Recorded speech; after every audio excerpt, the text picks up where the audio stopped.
Pabrik Toyota dihack sistemnya. Oh my god. Oh no!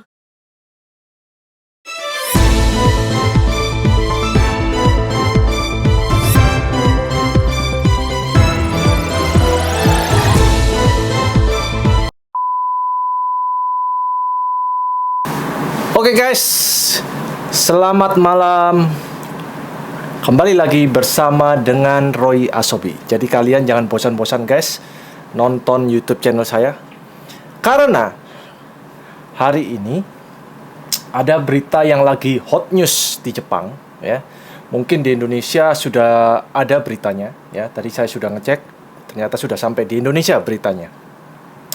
Jadi berita hari ini yang paling trending itu adalah perusahaan Toyota. Jadi perusahaan Toyota itu sekarang kondisinya mulai hari ini tanggal 1 Maret ya, itu diberhentikan untuk sementara. Karena kenapa guys? Karena minggu lalu ternyata perusahaan Toyota itu anak perusahaan yang menyuplai bahan ke pabrik Toyota untuk produksi mobil ya, itu sistemnya dihack oleh seseorang. Akhirnya sistem yang ada di perusahaan itu tidak bisa dibuka ya. Nah, kenapa nggak bisa dibuka? Nah, jadi selama ini saya hampir kurang 20 tahunan lah tinggal di Jepang ini, pertama kali dengar berita ini guys ya. Perusahaan Toyota ya, sistemnya bisa dihack. Kalian bisa tahu guys ya. Jadi betapa canggihnya Jepang tentang teknologi ya.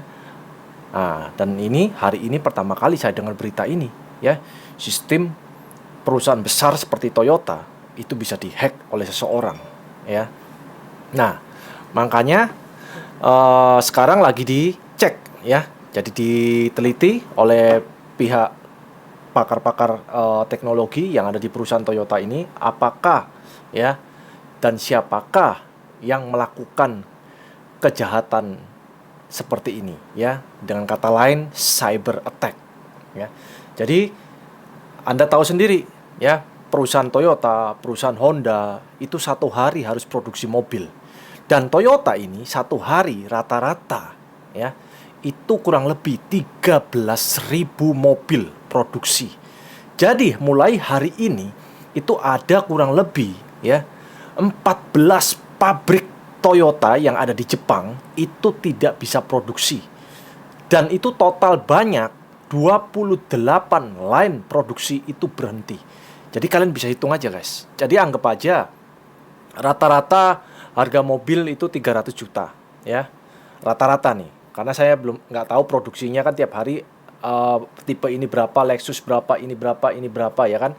Nah, itu jadi tinggal hitung aja 13.000 kalikan 300 juta. Jadi saya hitung itu hampir kurang lebih 36M sampai 40M satu hari. Jadi bayangin aja itu kerugian yang ditanggung oleh perusahaan Toyota dalam satu hari kalau nggak produksi. Ya, luar biasa ya. Jadi kalian bisa lihat guys ya. Nah, ini berita di Jepang ya. Jadi saya ambil dari berita Jepang ya. Nah, ini jadi kalian bisa lihat ya guys ya. Nah itu setahun itu kurang lebih bisa Sengmangdai ya.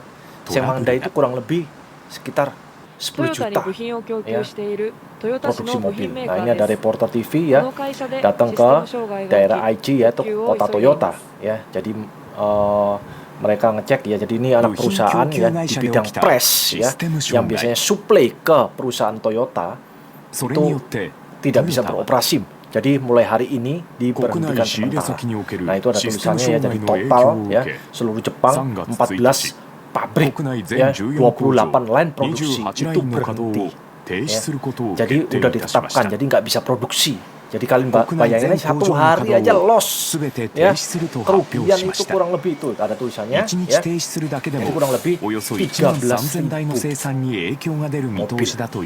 Bayangin aja satu hari loss kehilangan ya 40 miliar ya. Nah, ini dicek ya, jadi perusahaannya namanya itu Kojima, ya. Jadi perusahaan yang menyuplai ke perusahaan Toyota. Jadi site-nya nggak bisa dibuka, ya. Jadi ini sistemnya lagi di-attack sama seseorang, lagi diretas, ya.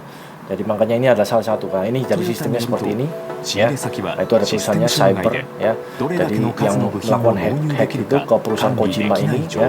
Nah, itu ke suplai ke Toyota, ya kan? Nah, jadi nggak bisa, jadi makanya nggak bisa suplai. Jadi semua, ya, permintaan mobil pada saat hari itu nggak bisa berhenti semua. Jadi anak-anak perusahaan Toyota yang lainnya itu berhenti semua. Anda bayangin aja, kerugian mobil aja 40 M, ya. Apalagi yang nggak kerja, ya. Mungkin kalau karyawan tetap di Jepang, mereka kan gaji bulanan, ya. Sedangkan kalau seperti part-time karyawan lepas, itu gajinya per jam. Jadi mereka kalau hari itu nggak kerja, bayangin aja. Ya kalau cuma 1 hari, 2 hari. Kalau sistem ini belum membaik kurang lebih, misalkan seminggu, bayangin aja, anggap aja kerja 1 hari rata-rata 10.000 yen. 10.000 yen, ya, sekitar uang Indonesia 13 juta. Ya, 10.000 yen, 1,3 juta, sorry. Jadi 10.000 yen, kalikan aja seminggu, anggap aja 1 minggu libur, 5 hari kerja, ya kan, 50.000 yen hilang, ya. Itu belum lembur, ya. Nah, jadi makanya itu kerugian yang ditanggung oleh perusahaan sebesar Toyota, ya. Nah, berita itu juga sudah ada di Indonesia, ya. Jadi kalian bisa lihat ini, guys, ya. Nah, jadi seperti itu, guys, ya. Bayangin aja, ya. Saya juga kaget dengan berita kayak gini. Wih, luar biasa. Ya, luar biasanya kenapa? Ini hackernya luar biasa, ya, yang melakukan cyber attack ini ke perusahaan sebesar Toyota ini, berhasil membobol. Tujuannya apa? Saya nggak tahu. Ya lain cerita kalau yang dibobol itu bank atau perusahaan yang ya banyak duitnya lah apalah. Tapi ini kan perusahaan mobil yang mau dibobol, sistemnya sistem apa saya nggak tahu. Ya itu makanya tujuannya hacker itu bermacam-macam, ya kan, maunya seperti apa mau merusak reputasi Toyota. Nah, jadi seaman apapun juga teknologi, ya apalagi sekarang banyak medsos seperti Facebook saya ganti karena dihack, ya, Instagram saya ganti karena dihack, ya. Nah itu tujuannya saya nggak tahu, ya kan. Nah sebenarnya hack itu ada 2 tipe, ya kan, yang melakukan kriminal kejahatan atau mereka sebagai spy, cuman pengen tahu aja, ya, perusahaan ini seperti apa, perusahaan ini untungnya berapa, itu aja, tapi mereka tidak melakukan kejahatan, ya. Jadi bermacam-macam, ya. Jadi guys, itu berita trending saya hari ini. Jadi kalian semua yang ada di Indonesia atau ada di Jepang, ya, berhati-hatilah. Tetap, ya, meskipun kalian juga punya medsos apa, kalau bisa dilindungin, ya kan, diprotek, ya. Jangan sampai dihack, ya. Apalagi saya pernah dengar, ya, YouTube-nya seseorang yang terkenal, ya, sudah million apa semua sudah menghasilkan uang, itu dihack. Bayangin aja, itu nggak sakit hati itu, ya kan?